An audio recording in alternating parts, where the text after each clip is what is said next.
My name is Harry, and I've been able to generate over $1 million in revenue over the last 3 years running cold email for my agency. I see people try and do this all the time, and they don't emphasize the importance of writing a very, very good script in your cold emails. This is the thing that's going to get you the results over anything else, how high converting your copy is. Right? And what most people don't know is there's a 4-step framework to writing high converting copy, and I want to show you exactly what that is in this video today. So let's go straight into it. Not waste any time. It's going to be a no BS guide of how to write high converting cold email copy that is working right now. It's working for my one-to-one coaching clients and people in my school community. So what we want to do is really break it down into these 4 steps. Okay, these are the 4 parts of the cold email, right? So the first bit is we want is the intro and personalization. So what we need to do for our cold email to actually stand out is we need to make it highly personalized to the person we're actually sending it to. If it's not highly personalized, with the era we're in right now of cold email, your email will just get ignored. So it needs to be highly personalized. Now, you don't want to spend your time doing this manually, right? Manually will not be a good idea. It's very, very time consuming, and you won't be able to get the amount of volume out that you need to. In order to personalize these emails at scale, you'll need to be using AI for this process.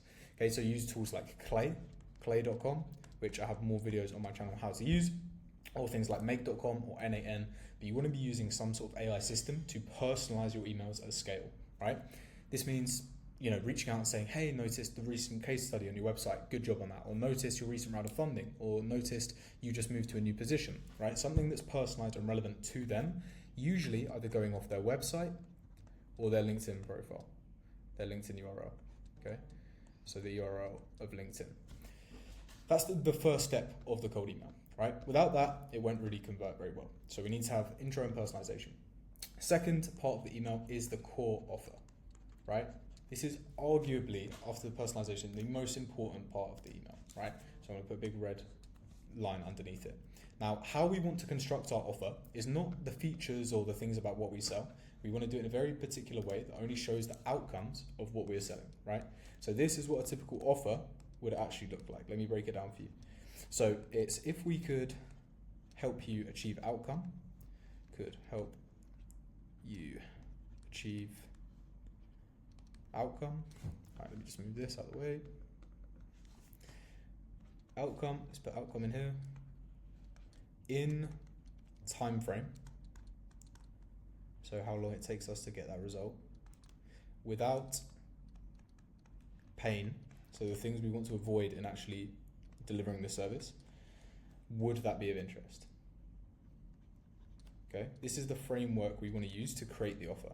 Would that be of interest? All right, so we've got, if we could help you achieve outcome in time frame without pain, would that be of interest? Okay, this is obviously very outcome driven, and that's what we need from the cold email. So certain outcomes could be if you're selling a lead gen system, it could be, let's say, 15 qualified sales calls, right? Qualified sales calls. It could also be saving 8 hours per week, right? If we could help you save 8 hours per week, 8+ hours per week saving. Could also be a cost saving. Let's say you're building an automation or something that's going to help people save cost from team members. It could be save, let's say, $20,000 annually, right? 20K annually, right? The 3 biggest things to include in the outcome are to leverage cost saving, right? That's 1. Cost saving, time saving, number 2. Saving. And number 3, the most important, is revenue generation. These are the 3 things any business owner actually cares about: saving time, saving money, and making more money. Right, so if we can articulate our offer in a way that makes it clear that we're doing one of these 3 things, ideally revenue generation, because this gets the best results, then it's going to make our offer far more attractive. Okay, time frame, we really just need to minimize this to make it as small as possible. If you've seen Alex Hormozy, you've seen his value equation, he has time delay on the bottom half of the value equation. This basically means the quicker we can achieve the result, the more valuable it's going to be to the prospect, right? So if we could help you, generate 15 qualified sales calls in the next 27 days without, and then pain is something they're currently doing that they hate doing, right? So this is going to come off the back of some market research. So current pain, let's say for the business we're reaching out to, is cold calling, right? We know it's a traditional industry that does a lot of cold calling, but they hate it. Then we would put that in there, right? Or it could be manual data entry if we want to save them time, right? So if we could help you achieve an extra 15 qualified sales calls in the next 27 days without making a single cold call, would that be of interest?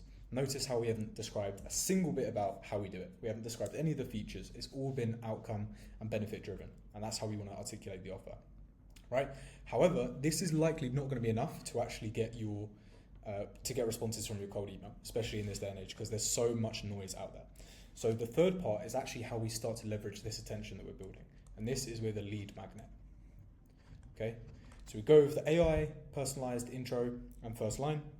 Then we go over offer. If we could help you generate an extra 15 qualified sales calls in the next 27 days without making a single cold call, would that be of interest? And then we pitch our lead magnet, right? So our lead magnet is something we can give to them completely for free to build trust.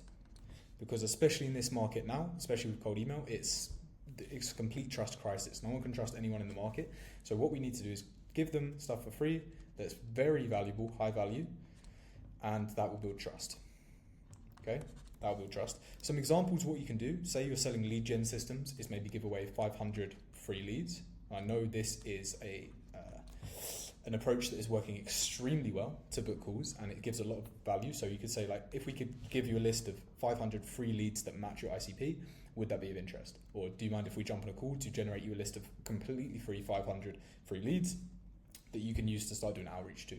What this does is it gives some of your service away for free, but you still need to actually implement what you're giving them. You're giving them 500 leads, but you still need to have the implementation of how you're going to use these 500 free leads to get the most out of them.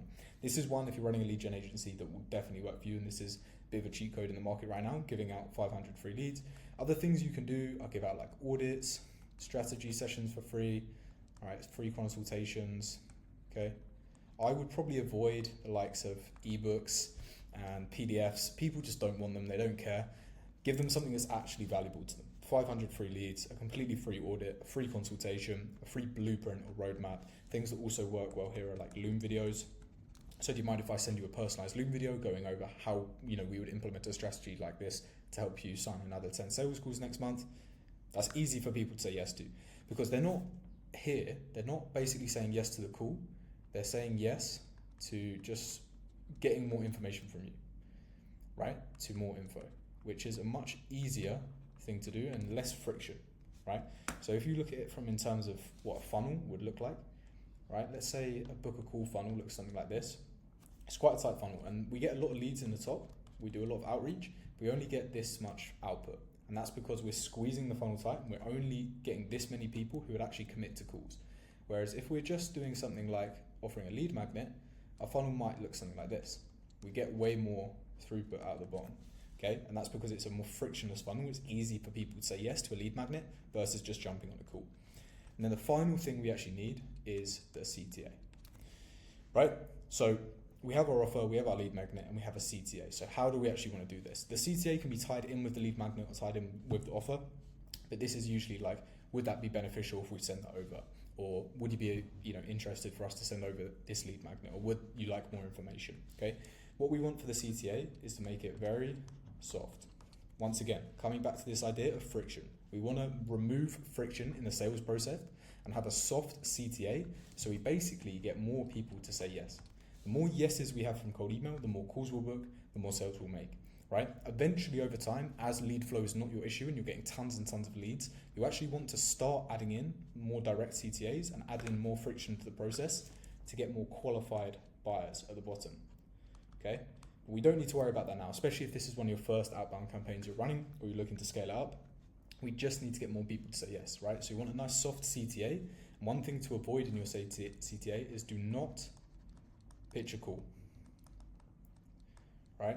Do not say, hey, let's jump on a call and find a time that works for you so we can go over this. People do not want to commit to a call. That's why we're doing the lead magnet in the first place. So as long as your CTA is soft and easy for people to say yes to, you will get results from this. So this is literally the 4-step copy framework that I'm using right now in my agency to book calls every single day, and it's worked for us obviously to generate over $1 million in revenue. So If that's of interest to you, feel free to join the completely free school community where I'm going to be answering all of your questions on a daily basis. I have another YouTube channel where I'm answering all your questions completely for free. Feel free to join that. And if you are interested in working with me one-to-one, I'll also have a link where you can book a call and we can go over that as well. If not, thanks for tuning in and I'll see you on the next video. Bye-bye.